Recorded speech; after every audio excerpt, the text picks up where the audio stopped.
আজ থেকে ঠিক ২ বছর আগেই ভোটের মনোনয়ন জমা দেওয়াকে কেন্দ্র করে ভাঙড়ের সৃষ্টি হয়েছিল উত্তপ্ত পরিস্থিতি। সেই ঘটনায় প্রাণ হারান কয়েকজন, যাদের মধ্যে অন্যতম ছিলেন আইএসএফের কর্মী মঈনুদ্দিন মোল্লা। তিনি দলীয় দায়িত্ব পালন করতে গিয়েই প্রাণ দেন। এই ঘটনা স্মরণ করে আজ সেই দুঃখজনক দিনে ২ বছর পূর্তিতে আইএসএফের সুপ্রিমো প্রতিষ্ঠাতা পীরজাদা আব্বাস সিদ্দিকী উপস্থিত হন। আমাদের এই যে মহিউদ্দিন ভাই অন্যায়ের বিরুদ্ধে মজলুম মানুষের পক্ষে থাকার জন্য সন্ত্রাস জালিমদের গুলিতে আল্লাহর হুকুম জিহালে তার মৃত্যু ছিল, শহীদ হয়ে গিয়েছিল 2023-এ। ভাঙড় ২ নম্বর ব্লকের শানপুকুর অঞ্চলে জয়পুর গ্রামে আয়োজিত হয় সর্বসানী। সেখানে মঈনুদ্দিন মোল্লার আত্মত্যাগকে শ্রদ্ধা জানাতে ও কয়েকশো মানুষ অংশ নেন এবং সাথে ছিলেন যে একমাত্র জেলা পরিষদ রাইনুর হক। দোয়া মজলিস সম্পূর্ণ হবার পর পীরজাদা আব্বাস সিদ্দিকী পরিবারের সদস্যদের সাথে দেখা করেন ও তাদের পাশে থাকার আশ্বাস দেন। আবেগঘন পরিবেশ ও পরিবার ও স্থানীয়দের মধ্যে তার উপস্থিতিতে বিশেষ তাৎপর্যতা বহন করে। পীরজাদা আব্বাস সিদ্দিকী সাংবাদিকদের মুখোমুখি হয়ে কি বললেন শোনাবো আপনাদের।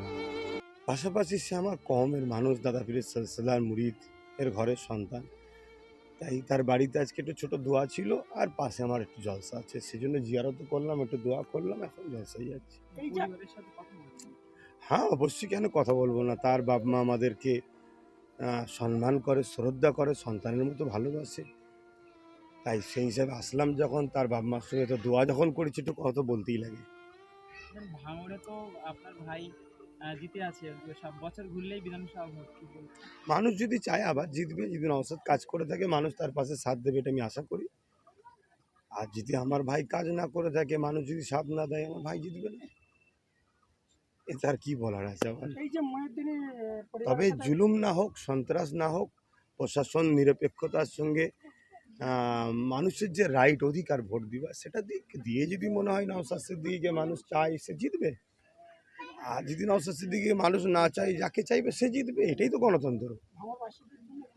ভাঙড়বাসীকে বলবো একটাই কথা, দেখুন, দীর্ঘদিন কিন্তু ভাঙড়কে সবাই টার্গেট করে। কলকাতাকে খাওয়ায় ভাঙড়, কলকাতার সমস্ত মানুষের আবর্জনা বলুন, যে কোনো রাস্তা, মানে ড্রেনের রাস্তা সব ভাঙড়ের ওপর দিয়ে, কিন্তু ভাঙড়কে বঞ্চনা দীর্ঘদিন করা হয়েছে।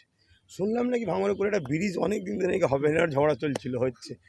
এটাও চাপে পড়ে হচ্ছে। সেই চাপটা এমনও হতে পারে যে আবার নতুনকে ভাঙড়কে রিকভার করবো, তাহলে বিরোধী থাকা তো ভালো। তাহলে একটা নওশাদ পুরো বাংলায় বিরোধী হয়ে আছে, সেটাকে যদি রাখা যায় তাহলে আরও হয়তো কাজ হতে পারে। অপরদিকে শুভেন্দু অধিকারীর মতো লোক, যেখানে রোজ বিষ উগলাচ্ছে সংবিধান বিরোধী, কই তাকে হারাবার জন্য তো 7টা থানা তৈরি করা হয়নি। তাহলে তো এত মাথায় মানে রাজ্য সরকারের বাজ পড়ে না। বাজ পড়লে হয়তো কথাটা খারাপ লাগে, কিন্তু পড়লেও তো ভালো হয়। কথা বুঝে আসছে না? তো সেই জায়গায় এটালে তো কখনো চিন্তা করে না।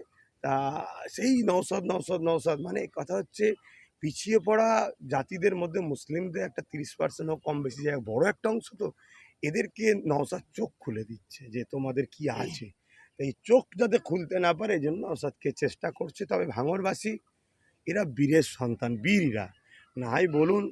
এই কত কেস এদেরকে দিয়েছে বলুন তো, এক একজনের মনে হয় কেসের অঙ্ক করতে গেলেই হয়তো ভাঙড়ে মনে হয় যদি মানুষ থাকে 4 লক্ষ 5 লক্ষ, এদের কেস মনে হয় 15-20 লক্ষ হয়ে গেছে। এক একজনের মাথায় 15টা 20টা করে কেস। এরপরেও যারা উঠে দাঁড়াচ্ছে, এটা বীর বা বীরের সন্তানই সম্ভব। হ্যাঁ, কি বলছেন?